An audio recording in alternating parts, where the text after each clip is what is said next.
हमारे साथ मैडम है विमला देवी, जिनका एज जो है 45 है। तो इनको काफ़ी प्रॉब्लम हुआ था बीच में, ये पेड़ से गिर गए थे बेसिकली अपने होम टाउन में। और गिरने के बाद इनको फिर इनके होम टाउन से दिल्ली लेके आया जा पड़ा। फिर ये स्पाइनल केयर वसंत कुंज गए, जहाँ पे इनको सर्जरी बताया। फिर एक जगह और गए, वहाँ भी इनको सर्जरी बताया गया। तो ये दो तीन जगह गए हैं, जहाँ पे इनको अलग अलग जगह सर्जरी बताया। और अभी ये हमारे यहाँ पे आए हैं, जहाँ पे हमने इनको विदाउट मेडिसिन के इनको ट्रीटमेंट दिया है। सो मैडम, आप सबसे पहले तो थोड़ा सा बताइए अपने बारे में कि आपको क्या दिक्कत हुआ था, आप पेड़ से गिरे थे, क्या हुआ था?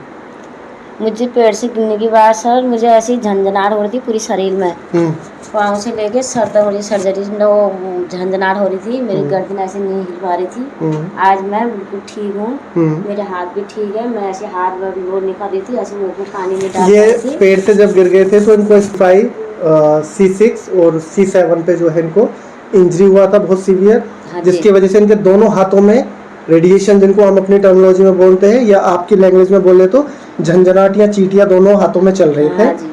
और गर्दन भी मोड़ने में घुमाने में दिक्कत हो रही थी, ऐसे नहीं मुड़ रही थी। आज मेरी गर्दन बिल्कुल ठीक है, मैं ठीक हूँ। हाथ में जो चींटियां चल रही थी, हाँ, दोनों हाथ में मेरे ऐसी हो रही थी, बिल्कुल चींटियां जैसी चल रही थी। उंगलियां मेरी सारे सुन थी, बिल्कुल मेरे पाँव से लेके सर तक, यहाँ गर्दन तक मेरी पूरी झंझनाहट थी।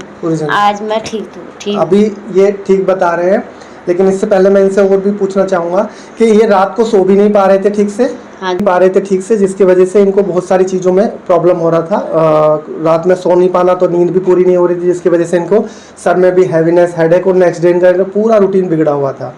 सो आप मेरे को ये बताइए कि आपको, जैसे आप स्पाइनल केयर गए वसंत कुंज वाला, वहाँ उन्होंने क्या बोला? उन्होंने कहा सर कि इसकी सर्जरी कर देंगे हम, इनके ब्रेन से हमें खिंचाव करना पड़ेगा, इनको स्टैंड रखना पड़ेगा। उसकी वजह से इनको उल्टा करके इनकी सर्जरी होगी पीछे से। मैं वहाँ से डर की मारे मैंने कहा नहीं, मैं ऐसे नहीं करवाऊंगी करके मैं आ गई थी। मतलब उन्होंने सर्जरी बताया? हाँ जी। सर्जरी का नाम सुन के आप डर गए और फिर आप वापस आ गई। फिर किसी रिलेटिव ने, आपके नोन ने, जो कि यहाँ पे पहले ट्रीटमेंट ले चुके हैं और सेटिस्फाइड थे यहाँ से ट्रीटमेंट से, उन्होंने हमारा रेफरेंस दिया, है ना? उसके बाद यहाँ आने की वजह से आज मैं बिल्कुल ठीक। तो मुझे मैडम ये भी बताइए कि अभी तो जैसे आपका पहले जैसे दिन आए आप, तो आपको 3-4 सिटिंग में भी काफी आराम मिल गया होगा? हाँ, मुझे आराम मिल गया था। थोड़ी मेरी ये उंगलियां काम नहीं कर रही थी, अब मेरी ये उंगलियां सारे काम करने लग गई थी। 3-4 सिटिंग में इनको काफी आराम था। और ये हाथों का नमनेस, रात में सो पाए थे और ना ऐसे सो पा रही थी, ना ऐसे सो पा रही थी।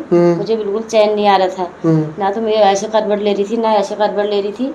ऐसे सो तो कैसे सो हो रही थी मुझे। जब से मैं यहाँ से मैंने सेटिंग ले रखी है, मैं बिल्कुल ओके हूँ सर। मैं आपको बता दूं कि स्पाइनल कॉर्ड के ऊपर कंप्रेशन था, जिसकी वजह से बायलेटरल जो हैंड में जो है वो रेडिएटिंग था इनको पेन, और हाथ में पूरा का पूरा जो है नमनेस आया हुआ था, पूरा टिंगलिंग सेंसेशन था इनको, बर्निंग सेंसेशन होता था।